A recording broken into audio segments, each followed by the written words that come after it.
Everyone, chapter number 4 हम आज करने वाले हैं जिसका नाम है बिजनेस सर्विसेज। ठीक है, ये चैप्टर बहुत बड़ा रहेगा एंड बहुत ज़्यादा इम्पॉर्टेंट रहेगा आपके एग्ज़ाम पॉइंट ऑफ व्यू से। एंड प्रैक्टिकल लाइफ में भी ये चैप्टर बहुत ज़रूरी हो जाएगा, बहुत ही इंटरेस्टिंग है। यहाँ पे हम पढ़ने वाले हैं सर्विसेज के बारे में। जो भी बिज़नेस स्टार्ट होता है, ऑपरेट होता है, तो वहाँ पे बिज़नेस को बहुत सारी सर्विसेज यूज़ करने की ज़रूरत पड़ती है। बहुत सारी सर्विसेज बिजनेस यूज़ करता है, लेकिन यहाँ पे हम कुछ इम्पॉर्टेंट सर्विसेज उसमें से पढ़ने वाले हैं। तो पहले हम ओवरव्यू ले लेते हैं इस चैप्टर में क्या क्या चीज़ें हम देखेंगे। सबसे फर्स्ट होगा इंट्रोडक्शन, मीनिंग आएगा, डेफिनेशन आएगा, बिजनेस सर्विसेज के बारे में आएगा। उसके बाद कौन कौन सी सर्विस हमें देखनी है, बैंकिंग जिसको हम डिटेल में पढ़ेंगे, इंश्योरेंस देखेंगे उसके बाद। ठीक है, बैंकिंग में मीनिंग, टाइप्स ऑफ बैंक करना है, functions of commercial bank, e banking service पढ़ेंगे। इंश्योरेंस में उसका मीनिंग आएगा, प्रिंसिपल्स ऑफ इंश्योरेंस आएंगे, टाइप्स ऑफ इंश्योरेंस आएगा जिसमें 3 रहेंगे, life, marine, fire. Next transport के बारे में पढ़ेंगे, meaning, modes of transport. Warehousing पढ़ेंगे जिसमें रहेगा meaning, functions of warehousing, types पढ़ेंगे। एंड लास्ट सर्विस हम पढ़ेंगे कम्युनिकेशन, जहाँ पे उसका मीनिंग करेंगे एंड टाइप्स ऑफ कम्युनिकेशन कौन कौन से रहेंगे वो हमें पढ़ना है। लेकिन सबसे पहले हम देखते हैं सर्विसेज के बारे में कुछ समझते हैं। जब भी गुड्स की हम बात करते हैं तो क्या होता है, एक पर्सन ने गुड्स बनाया, मैन्युफैक्चर किया, या तो फिर ट्रेडर की हम बात करेंगे। क्या करता है वो पर्सन, लेता है गुड्स कहीं से, होलसेलर के पास से लेता है एंड किसी और को सेल करता है, ट्रेडिंग कर रहा है वो। ठीक है, मैन्युफैक्चरर क्या कर रहा है, खुद गुड्स बना रहा है, सेल कर रहा है। ये तो बात हो गई गुड्स की। लेकिन हम सर्विसेज की बात करें तो वहाँ पे गुड्स सेल नहीं हो रहा है, कुछ प्रोडक्ट मतलब कुछ हार्ड मटेरियल सेल नहीं हो रहा है। ठीक है, कोई टेंजिबल चीज़ सेल नहीं हो रही है जिसको हम देख सके, टच कर सके। क्या हो रहा है, सर्विसेज दी जा रही है। अब सर्विस क्या होती है, एक पर्सन कुछ परफॉर्म करेगा, कुछ एक्टिविटी करेगा किसी और पर्सन के लिए। ठीक है, जैसे हम गैरेज सर्विस की बात करें तो वहाँ पे क्या होगा, व्हीकल्स आएंगे, ठीक है, उन्हें रिपेयर किया जाएगा। तो वो क्या है, एक तरह की सर्विस दी जा रही है, एक पर्सन सर्विस दे रहा है किसी और पर्सन को। पर्सनल लाइफ की हम बात करें तो हम टीचिंग की बात करें तो क्या होता है, टीचर सर्विस देता है बच्चों को पढ़ाने की। क्या हो गया, सर्विस हो गई, वहाँ पे कोई गुड सेल नहीं हो रहा है। ठीक है, तो ये सारी चीज़ें हो जाती है सर्विस की एग्जाम्पल। अब होटल की हम बात करें तो होटल क्या है, एक सर्विस का एग्जाम्पल है जहाँ पे कुछ जो पर्सन्स है वो कुछ एक्टिविटी कर रहे हैं, कुछ परफॉर्म कर रहे हैं किसी और पर्सन के लिए। तो ये क्या हो जाता है, सर्विस हो गया। तो वैसे ही जब हम बिज़नेस की बात करें, जब भी बिज़नेस चलता है तब क्या होता है, कोई भी बिज़नेस हो, मैन्युफैक्चरिंग हो या ट्रेडिंग हो या खुद सर्विस देने का भी बिज़नेस हो, तो वो क्या करेगा, उससे कुछ सर्विसेज यूज़ करनी पड़ती हैं। जैसे कि अब उसने रॉ मटेरियल लाया, सप्लायर के पास से ख़रीदा, तो वो रॉ मटेरियल सप्लायर के वहाँ से उसके बिज़नेस तक लाने के लिए क्या होगा, ट्रांसपोर्टेशन सर्विस यूज़ करनी पड़ेगी उसे। यस, अब वो सप्लायर के पास ऑर्डर करने के लिए क्या होगा, कम्युनिकेशन करना पड़ेगा, अलग अलग मीडियम के ज़रिए, अलग अलग सोर्सेज के थ्रू वो कम्युनिकेट करेगा सप्लायर के साथ, बिजनेसमैन, कम्युनिकेशन सर्विस। अब वो जो रॉ मटेरियल लाया है उसे स्टोर करके रखना पड़ेगा जब तक वो प्रोडक्शन में यूज़ ना हो, वेयर हाउसिंग सर्विस यूज़ होगी। ठीक है, तो ऐसे बहुत सारी सर्विसेज बिजनेसेस को यूज़ करनी पड़ती है। वैसे ही अब उसका गुड्स बन गया है तो कस्टमर को अभी कभी तो नहीं वो सेल कर देगा, तो वापस से वेयर हाउस सर्विस यूज़ करनी पड़ेगी। अब वो गुड्स पड़ा है, ठीक है, अब गुड्स को प्रोटेक्शन हमें देना पड़ेगा, गुड्स डैमेज ना हो जाए, तो हमारा डैमेज हो जाएगा तो हमारा लॉस हो जाएगा। तो उस लॉस से बचने के लिए हम क्या करेंगे, इंश्योरेंस लेंगे। तब इस केस में क्या किया हमने, इंश्योरेंस सर्विस को यूज़ किया। ठीक है, तो अब ये जो देखा हमने कि बिज़नेस क्या करता है, काफ़ी सारी सर्विसेज यूज़ करता है बिज़नेस चलने के लिए खुद। ठीक है, तो अब हमें यही सर्विसेज को डिटेल में यहाँ पे पढ़ना है। बहुत सारी सर्विस बिजनेस यूज़ करेगा, लेकिन हम वो सारी सर्विस डिटेल में नहीं पढ़ेंगे।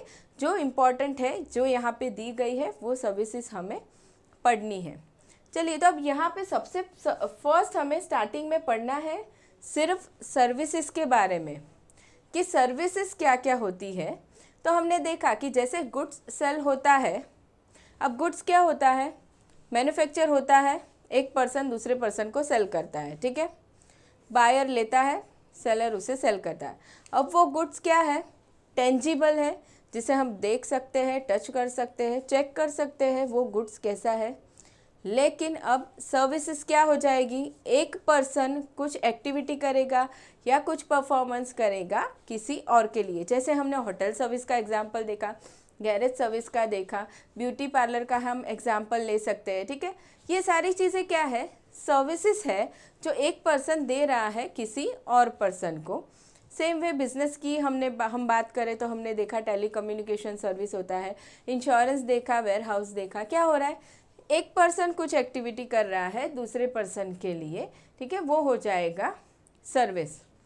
अब ये जो सर्विस की हम बात करेंगे, तो एक तो ये सर्विस का क्या होता है, वो दिखती नहीं है, टेंजिबल नहीं है, ठीक है। हम जैसे हम गुड्स को चेक कर सकते हैं, मान लो हमने मोबाइल फ़ोन लिया या हमने कुछ और चीज़ ली, हमने बुक ली, पेन ली, पेंसिल लिया, कोई और चीज़ ली, कंप्यूटर लिया, हमने एसी लिया, ठीक है। हम क्या करेंगे, उसे हम देखेंगे, चेक करेंगे। क्यों, क्योंकि वो टेंजिबल है। इन केस ऑफ सर्विस हम देख नहीं सकते। जब तक हम खुद सर्विस एक बार यूज़ ना कर ले, तब तक हमें पता नहीं चलेगा कि वो सर्विस अच्छी है या नहीं है, ठीक है। जैसे हमने होटल सर्विस की बात की, जब तक हम खुद वहाँ जाएंगे नहीं एक बार, हमें नहीं पता चलेगा कि वो होटल कैसा है, सर्विस कैसा देता है, ठीक है, फूड कैसा प्रोवाइड करता है, हमें नहीं पता चलेगा। सेम वे और भी बहुत सारे फीचर्स हम पढ़ेंगे सर्विसेज के क्या क्या होते हैं। तो चलिए स्टार्ट करते हैं, उन लोगों ने क्या मीनिंग दिया हुआ है हमें सर्विसेज का। Services are intangible in nature. तो सबसे पहला क्या बताया उन लोगों ने, इनटेंजिबल है। दे आर नाइदर मैन्युफैक्चर्ड, ठीक है, वो सर्विसेज मैन्युफैक्चर नहीं की जाती। Neither manufactured, transported, nor stocked. देखिए, जैसे हम गुड्स को मैन्युफैक्चर करते हैं, वैसे सर्विसेज को हम मैन्युफैक्चर नहीं करते, ठीक है। ट्रांसपोर्ट भी नहीं कर सकते। गुड्स जैसे बनाया, उसको हमने व्हीकल में रखा, एक जगह से दूसरी जगह ले गए, वैसे हम सर्विसेज के केस में नहीं कर सकते, ठीक है। Next is nor stock. देखिए उसका हम स्टॉक करके भी नहीं रख सकते। जैसे हम गुड्स के केस में बात करें, मान लो अभी रेनी सीज़न आने वाले हो, तो उसके जो भी मटेरियल रिक्वायर्ड होगा, प्रोडक्ट उस टाइम रिक्वायर्ड होगा, चलो हमने उसका बिजनेस स्टार्ट किया, तो हम सोचेंगे कि फ्यूचर के लिए हम कितनी डिमांड हो सकती है, कितना बनाए उसे, कितना स्टोर करके रखे, ठीक है। लेकिन सर्विसेज को हम वैसे स्टोर नहीं कर सकते। जैसे जैसे कस्टमर आएंगे वैसे वैसे हमें उसे सर्विस देना है। जैसे हम मोबाइल सेंटर की बात करें, मोबाइल का जो सर्विस सेंटर रहता है, ठीक है, वहाँ पे हम सर्विसेज स्टोर नहीं कर सकते। एम्प्लॉय जितने वहाँ पे काम कर रहे हैं, हम ऐसा नहीं बोल सकते कि आपकी सर्विसेज चलो हम स्टॉक करके रख सकते हैं, नहीं, वैसे नहीं होगा। जैसे जैसे कस्टमर्स आते जाएंगे उनका प्रोडक्ट लेके रिपेयर करने के लिए, वैसे वैसे एम्प्लॉय सर्विस देते जाएंगे। मतलब जिस टाइम सर्विस परफॉर्म हो रही है उसी टाइम सर्विस यूटिलाइज हो रही है, हम उसे स्टोर करके नहीं रख सकते फ्यूचर के लिए। Services can not be stored for future use. देखिए, services can not be stored for future use, hence they are produced and consumed simultaneously. देखिए, ये बहुत इंपॉर्टेंट पॉइंट हो जाएगा। They are produced and consumed simultaneously, मतलब services जिस time पे दी जाती है उसी टाइम पे वो कंज्यूम भी की जाती है। Next is business services are those services which help in successful running of business. अब बिजनेस सर्विसेज की हम बात करें तो बिजनेस को सक्सेसफुली चलाने में हेल्प करती है। They are intangible in nature, heterogeneous. देखिए, ये सर्विसेज क्या होती है, इंटेंजिबल इन नेचर हमने देखा। हम उसे टच नहीं कर सकते, देख नहीं कर सकते। हिट्रोजीनियस इन नेचर, हिट्रोजीनियस का मतलब क्या होता है? डिफरेंट, अलग अलग, ठीक है। होमोजीनियस मतलब सिमिलर हो जाएगा। अब हिट्रोजीनियस मतलब क्या होता है? सर्विसेज अलग अलग रहती है। जैसे हमने अभी मोबाइल के सर्विस सेंटर की बात की, जितने भी कस्टमर्स आएंगे उनका मोबाइल फ़ोन लेके, सबको अलग अलग टाइप की सर्विसेज चाहिए होगी। जैसे हमने गैरेज की बात की थी, जितने भी कस्टमर्स आएंगे उनके व्हीकल्स लेके, सबकी प्रॉब्लम अलग अलग होगी, सबकी रिक्वायरमेंट अलग होगी। सेम वे सबको अलग अलग सर्विसेज दी जाएगी, ठीक है। इसलिए सर्विसेज क्या होती है? हिट्रोजीनियस, डिफरेंट डिफरेंट होती है अलग अलग कस्टमर के लिए। जैसे हम होटल की बात करें तो जितने भी कस्टमर रहते हैं सबको सेम सर्विस नहीं चाहिए रहती है, सबकी सर्विसेज डिफरेंट रहती है, सबके ऑर्डर्स अलग अलग रहते हैं, ठीक है। इसलिए services are heterogeneous in nature, inseparable, inseparable का मीनिंग भी हम आगे देखेंगे डिटेल में, inconsistent, perishable in nature and require consumer participation. देखिए कंज्यूमर का पार्टिसिपेशन बहुत ज़रूरी है। कस्टमर ही अवेलेबल नहीं है तो आप किसको सर्विस दोगे? टीचर जब स्टूडेंट को पढ़ा रहा है, स्टूडेंट ही अवेलेबल नहीं है तो टीचिंग सर्विस पॉसिबल ही नहीं है। इसीलिए क्या होता है? कंज्यूमर का पार्टिसिपेशन, कंज्यूमर का अवेलेबल होना बहुत ज़रूरी होता है, ठीक है। होटल सर्विस की हम बात करें तो कस्टमर ही अवेलेबल नहीं है तो फूड किसको देगा, किसको दिया जाएगा? मतलब कंज्यूमर अवेलेबल होना बहुत ज़रूरी है eight the time of providing service. जो चीज़ गुड्स के केस में नहीं होता है, गुड्स जब बनता है एंड जब सेल होता है तो वहाँ पे कस्टमर अवेलेबल है या नहीं है वो ज़रूरी नहीं होता है। जिसके लिए भी गुड्स लिया गया है अगर वो अवेलेबल नहीं है, कोई और आके गुड्स कलेक्ट कर रहा है तो चलता है, ज़रूरी नहीं है कस्टमर का अवेलेबल होना। लेकिन यहाँ पे कस्टमर का अवेलेबल होना बहुत ज़रूरी हो जाता है। चलिए मीनिंग क्या दिया गया है?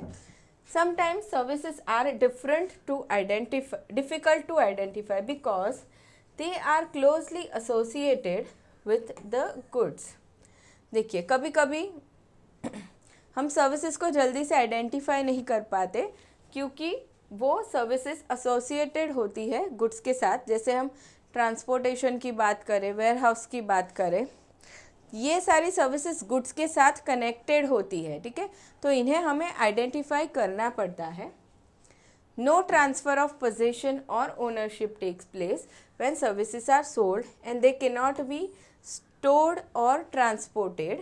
Services are instantly perishable and they come into existence at the time they are bought and consumed. देखिए अब यहाँ पे उन लोगों ने सबसे फर्स्ट चीज़ बताई है, नो ट्रांसफ़र ऑफ पोजेशन और ओनरशिप टेक्स प्लेस। इसका मतलब क्या होता है? जैसे हम ट्रांसपोर्ट सर्विस की बात कर रहे हैं तो ट्रांसपोर्ट सर्विस में क्या होता है? मान लो जो भी व्हीकल है, ट्रक है या टेम्पो है, जिसके अंदर भी गुड्स लोड किया गया है, एक जगह से दूसरी जगह गुड्स जा रहा है, ठीक है। तो अब वो ट्रांसपोर्ट सर्विस खाली दी जा रही है। इसका मतलब ये नहीं है कि वो ट्रक की ओनरशिप ट्रांसफ़र हो जाएगी बायर के पास, नहीं, ऐसा नहीं होगा, ठीक है। जब भी कोई शॉप है या कोई घर है जो रेंट पे दिया जाता है, अब ये भी एक तरह की सर्विस हो गई। जगह को रेंट पे देना, घर को रेंट पे देना या शॉप को रेंट पे देना। अब इसका मतलब ये नहीं होता है कि वो शॉप बायर के नाम पे हो गई, ओनरशिप ट्रांसफ़र हो गई, नहीं, ओनरशिप ट्रांसफ़र नहीं हुई है, खाली सर्विस दी जा रही है, ठीक है, ये सर्विस मिल रही है कस्टमर को। तो ये चीज़ यहाँ पे वो लोग बता रहे हैं कि सर्विस देने का मतलब ये नहीं है कि गुड्स की ओनरशिप ट्रांसफ़र हो रही है। चलिए नाउ नेक्स्ट आगे बढ़ते हैं। चलिए डेफिनेशन, सर्विस का हमें डेफिनेशन दिया गया है। A service is an act of performance. क्या है service? Act of performance that one party can offer to another that is essentially intangible and does not result in ownership of anything. देखिए ये बहुत important points उन लोगों ने यहाँ पे बता दिए हैं। What is service? Act of performance, कुछ परफॉर्म किया जा रहा है एक पर्सन के थ्रू दूसरे पर्सन के लिए, ठीक है। अब यहाँ पे दूसरी चीज़, वो सर्विस क्या होनी चाहिए, इंटेंजिबल ही होनी चाहिए, सर्विसेज कभी टेंजिबल नहीं हो सकती, इंटेंजिबल। एंड उसके बाद does not result in ownership of anything. यहाँ पे क्या होता है, हमने अभी देखा थोड़े टाइम पहले कि ओनरशिप ट्रांसफ़र नहीं होगी कभी भी, ठीक है, खाली सर्विस दी जाएगी। अब जैसे कि गुड्स वेयर हाउस में रखा हुआ है, वेयर हाउसिंग सर्विस प्रोवाइड की जा रही है, तो इसका मतलब ये नहीं है कि वेयर हाउस की ओनरशिप ट्रांसफ़र हो गई, नहीं, खाली गुड्स रखा गया है वेयर हाउस के अंदर। तो इट्स प्रोडक्शन मे और may not be tied to a physical product. अब जब सर्विस दी जाती है तो उसका प्रोडक्शन फिजिकल प्रोडक्ट के साथ कनेक्टेड हो ऐसा ज़रूरी नहीं है। जैसे कि हमने गैरेज वाला एग्जांपल लिया था, तो वो सर्विस फिजिकल प्रोडक्ट से कनेक्टेड है, जैसे कि कार है या बाइक है, उसका रिपेयर किया जाता है तो फिजिकल प्रोडक्ट से कनेक्टेड है। लेकिन मान लो हम टीचिंग की बात करें तो वहाँ पे कोई फिजिकल प्रोडक्ट से वो सर्विस कनेक्टेड नहीं है, ठीक है। चलिए, तो ये हमारा सबसे फर्स्ट डेफिनेशन हो गया जो दिया है फिलिप कोटलर ने। नाउ नेक्स्ट इज सर्विसेज क्या होता है, एक्टिविटीज, बेनिफिट्स और satisfactions which are offered for sale or provided in connection with the sale of goods। क्या है सर्विस, कुछ एक्टिविटीज़ है या कुछ बेनिफिट्स मिलता है उससे या सेटिस्फैक्शंस है, which are offered for sale, sale किया जाता है जिसके अगेंस्ट पैसे मिलते हैं, in connection with sale of goods. जब भी सेल ऑफ गुड्स होता है तो उसके लिए जो भी सर्विसेज यूज़ की जाती है उसके बारे में ये बताया गया है। चलिए, तो ये हमारे दो डेफिनेशन हो गए। सेकेंड डेफिनेशन दिया गया है अमेरिकन मार्केटिंग एसोसिएशन की तरफ से, ठीक है। तो ये हमने दो डेफिनेशंस पढ़ लिए। Now next is features of service. बहुत अच्छे से हमने उसका मीनिंग देख लिया है एंड डेफिनेशंस भी कर लिए हैं। अभी फीचर्स देखते हैं एक एक डिटेल में। सबसे फर्स्ट है intangibility. What is intangibility? Services कभी भी हार्ड फॉर्म में नहीं रहती है, उसे हम देख नहीं सकते, टच नहीं कर सकते, फील नहीं कर सकते। जैसे हम गुड्स की बात करें, कुछ हम खरीदने जाते हैं, मोबाइल फ़ोन है या एसी है या कंप्यूटर है, ठीक है, तो ये सारी चीज़ें क्या होती है, हम देख सकते हैं, ठीक है, टच कर सकते हैं। मान लो हमें कुछ लेना है, मार्केट में हम गए हैं, हम प्रोडक्ट देखेंगे, जितने भी शॉप्स अवेलेबल है वो सारी शॉप्स में जाके हम प्रोडक्ट देखेंगे, चेक करेंगे कि भाई कैसा है, क्वालिटी क्या है, कलर क्या है, ठीक है, मटेरियल कैसा है। लेकिन इन केस ऑफ सर्विस वो चीज़ पॉसिबल नहीं है। क्यों नहीं है? क्योंकि सर्विसेज टेंजिबल नहीं होती है, वो इंटेंजिबल होती है, हम उसे नहीं देख सकते, नहीं टच कर सकते, ठीक है। चलिए, a services is not a physical product that can be touched or seen.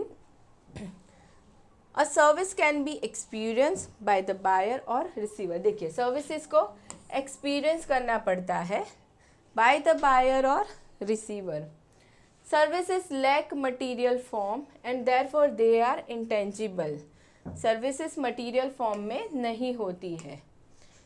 Now due to intangibility, services cannot be demonstrated like goods and therefore service providers must create good impact on the customers by delivering quality service on time।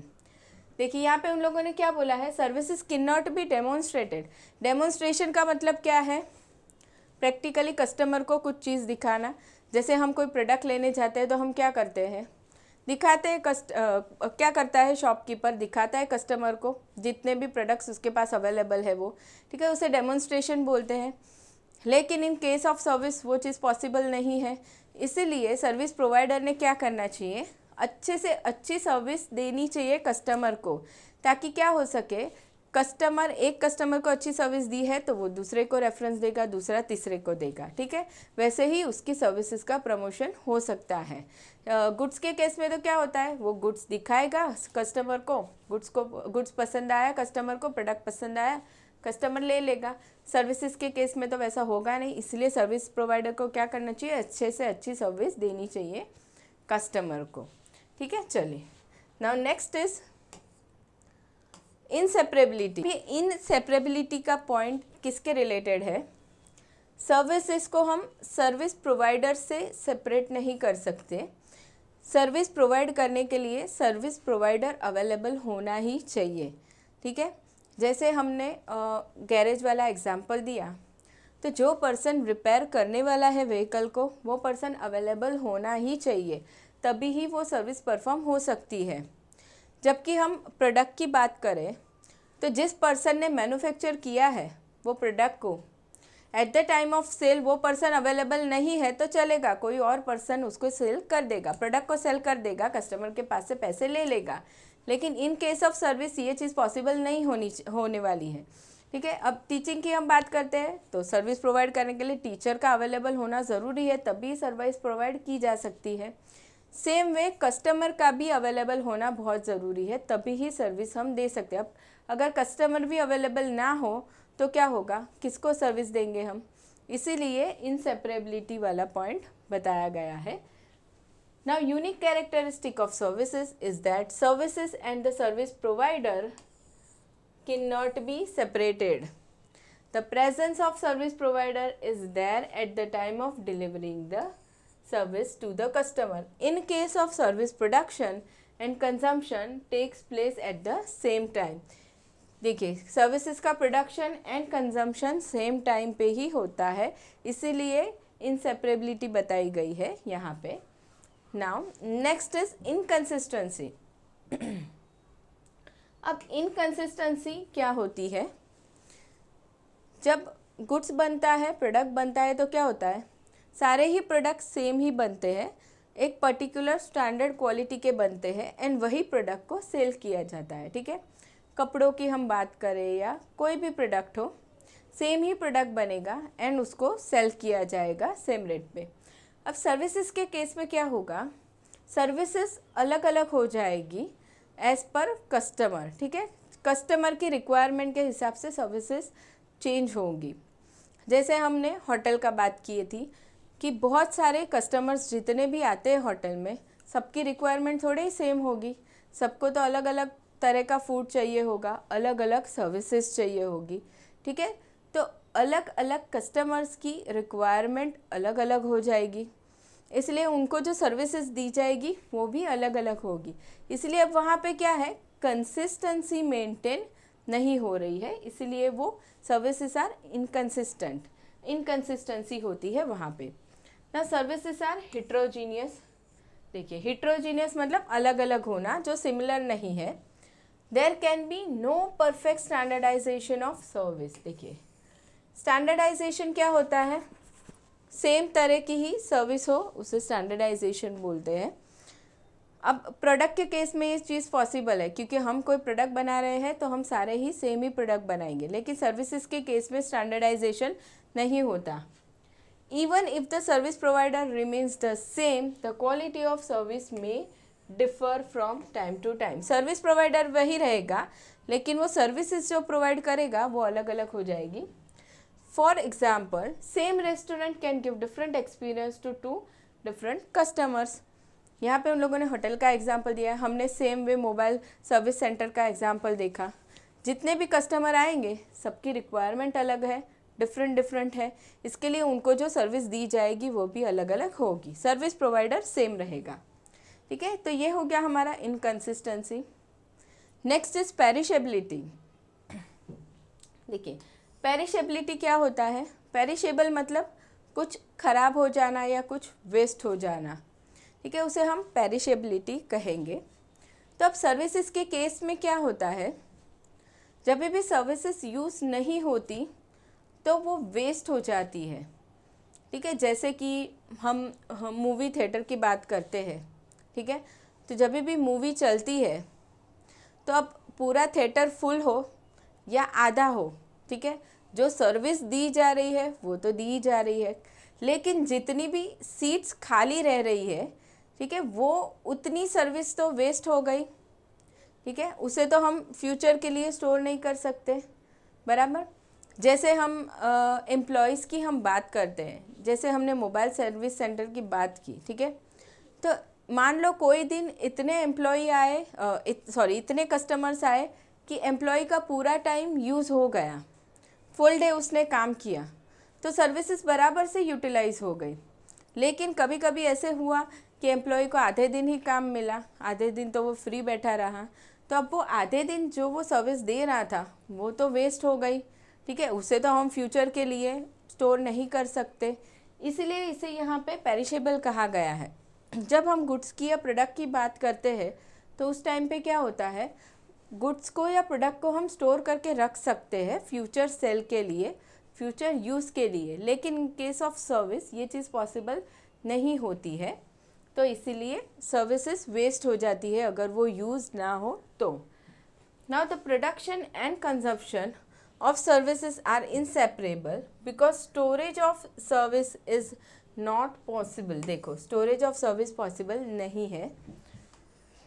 Being an intangible transaction there can never be inventory of services। क्योंकि services intangible होती है तो हम उसकी inventory नहीं कर सकते, मतलब उसे हम स्टॉक नहीं कर सकते। Unlike goods they cannot be stored for future sale. For example, अब उन लोगों ने एग्जाम्पल दिया है, for example the vacant seats of morning flight of an airline can not be utilise in afternoon flight of the same airline. देखिए morning flight जो जाने वाली थी उसकी सीट्स जो खाली रह गई थी, अब उसे क्या हम नेक्स्ट फ्लाइट में यूज़ कर सकते हैं? नहीं कर सकते, वो तो खाली ही गई एंड वो वेस्ट हो गई, ठीक है। इसलिए सर्विसेज का नेचर कैसा रहता है? पेरिशेबल। नाउ नेक्स्ट हम आगे बढ़ते हैं, नॉन ट्रांसफरेबिलिटी। सर्विसेज को हम ट्रांसफ़र नहीं कर सकते। गुड्स हमने लिया, हमें किसी और को देना है, हमने दे दिया, चलो हम किने मोबाइल फ़ोन लिया था, नहीं पसंद आया, हमें किसी और को सेल करना है, हम कर सकते हैं। लेकिन इन केस ऑफ सर्विस क्या ये पॉसिबल है? नहीं है ना। हम होटल में गए, हमें सर्विस जो मिल रही है, प्रोडक्शन भी उसी टाइम हुआ, कंजम्पशन भी उसी टाइम हो गया, तो हम किसी और को ट्रांसफ़र नहीं कर सकते उस सर्विस को कि चलो ये होटल सर्विस मुझे पसंद नहीं आई तो मैं किसी और को ट्रांसफ़र कर दूँ। नहीं, ये चीज़ यहाँ पे पॉसिबल नहीं होती है। तो unlike goods all services are non-transferable in nature. The ownership of services cannot be transferred from service provider to customer, ठीक है। For example, a customer can book hotel room but the ownership of room remains with the hotelier। Same way, अब यहाँ पे उन लोगों ने ownership के लिए हमने जो आगे पॉइंट देखा था वो बताया है कि जैसे कि मान लो कुछ हमने रेंट पे लिया है, शॉप रेंट पे लिया है या घर रेंट पे लिया हो फॉर एग्ज़ाम्पल, तो क्या होता है वहाँ पे सिर्फ सर्विस दी जा रही है, वहाँ पे उस घर की या शॉप की ओनरशिप ट्रांसफ़र नहीं होगी कस्टमर के पास या बायर के पास, ठीक है। वो खाली उसे यूज़ करेगा एंड सर्विस चार्जेस पे कर देगा। तो ये हो गया non transferability feature. Now next is customer participation. Service provide करने के लिए कस्टमर का पार्टिसिपेशन होना बहुत ज़रूरी है। जैसे हमने टीचिंग का एग्जांपल लिया, अगर स्टूडेंट ही अवेलेबल नहीं है तो टीचिंग सर्विस देना पॉसिबल ही नहीं है, ठीक है। स्टूडेंट का अवेलेबल होना बहुत ज़रूरी है। वैसे ही जब भी सर्विसेज दी जाती है तो कस्टमर का अवेलेबल होना बहुत ही ज़रूरी हो जाता है, बिना उसके सर्विसेज प्रोवाइड नहीं की जा सकती। तो for services participation of consumer is equally important. Without the participation of customer, services cannot be offered. The seller cannot offer service without the presence of the customer. Vice versa, customer cannot accept service unless the seller is present to offer a service. दोनों तरफ से service provider भी available होना चाहिए and customer भी available होना चाहिए services performance होने के लिए, ठीक है। चलिए, तो यहाँ पे हमने सारे पॉइंट्स डिटेल में देख लिए क्या क्या होते हैं सर्विसेज के फीचर्स। चलिए, सबसे पहला हमारा इंटेंजिबिलिटी था, inseparability, inconsistency, perishability, non transferability and consumer participation होना बहुत ज़रूरी है। तो ये तो हमने पढ़ लिया सर्विसेज के बारे में डिटेल में कि सर्विसेज क्या क्या होती है एंड फीचर्स। अब नेक्स्ट हम देखने वाले हैं बिजनेस सर्विसेज, कि बिज़नेस क्या क्या सर्विस यूज़ करता है एंड विदाउट उसके बिज़नेस अच्छे से चल भी नहीं सकता। तो हमने देखा था डिटेल में कि कौन कौन सी सर्विस चाहिए होती है। वेयर हाउसिंग है, ट्रांसपोर्टेशन है, टेलीकम्युनिकेशन है, इंश्योरेंस सर्विस है, कि ऐसी बहुत सारी सर्विस ज़रूरी होती है एक बिज़नेस को चलने के लिए, बिना उसके बिज़नेस नहीं चल सकता। साथ ही जैसे हम इंटरनेट सर्विस की बात करें, इलेक्ट्रिसिटी है, या तो फिर एम्प्लॉयज़ की जो सर्विस मिल रही है, बाकी सारे प्रोफेशनल लोगों की सर्विस ली जाती है, जैसे सीए हो, सीएस हो, ठीक है, ये सारी ही सर्विस ही है। बहुत सारी सर्विस बिजनेस यूज़ करता है, लेकिन यहाँ पे हम कुछ इम्पॉर्टेंट सर्विस पढ़ेंगे। देखिए, there are various types of services depending upon their nature and purpose. Some of the important services are as follows: banking, communication, transport, insurance and warehousing. ये कुछ ज़रूरी सर्विसेज दी गई है जो बिजनेसेस यूज़ करते हैं। चलिए नेक्स्ट देखते हैं क्या उन लोगों ने दिया है। चलिए अभी यहाँ पे ये जो हमें सर्विसेज डिटेल में पढ़नी है, उसमें से सबसे फर्स्ट दिया गया है हमें बैंकिंग के बारे में। बैंकिंग के बारे में देखते हैं क्या होता है बैंकिंग सर्विस।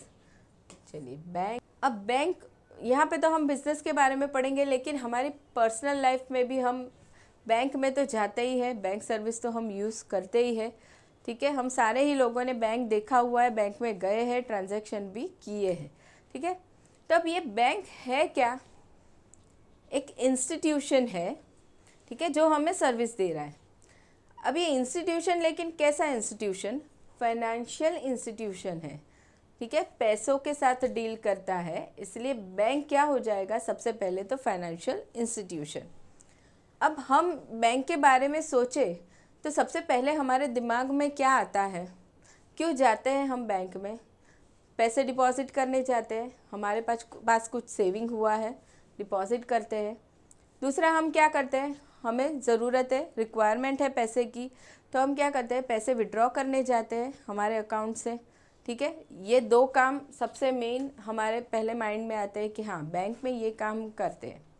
बाकी और भी बहुत सारे काम बैंक करती है, बहुत सारी सर्विस बैंक हमें देती है, जैसे कि बैंक हमें लोन देती है, ठीक है, लॉकर सर्विस प्रोवाइड करती है, हमारी शेयर से रिलेटेड सर्विस हमें प्रोवाइड करती है, काफ़ी सर्विसेज बैंक प्रोवाइड करती है, ठीक है। बाकी और छोटी मोटी सर्विस रहती है, जैसे कि हमें चेकबुक चाहिए तो हम जाते हैं, एप्लीकेशन करते हैं, हमारी पासबुक अपडेट करते हैं, ठीक है। बहुत सारी सर्विस बैंक हमें देती है, तो बैंक क्या हो जाएगा? एक फाइनेंशियल इंस्टीट्यूशन हो जाएगा।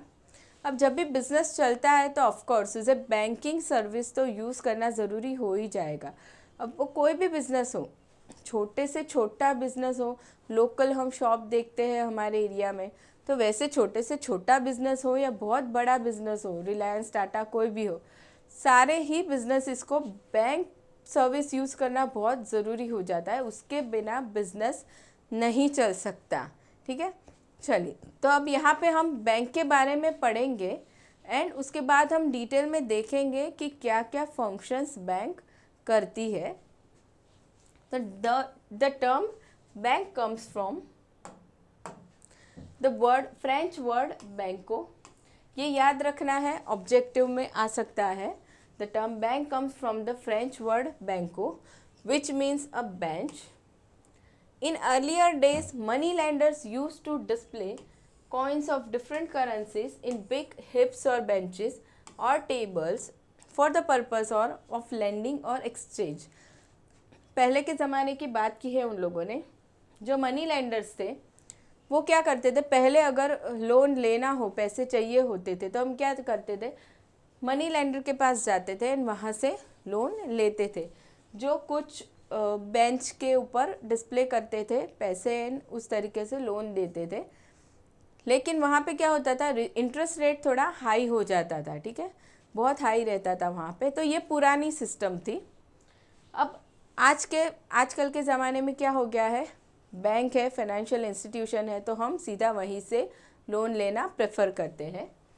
अब बैंक का मीनिंग हमें दिया है, a bank is a financial institution which deals with deposits and advances and other related services।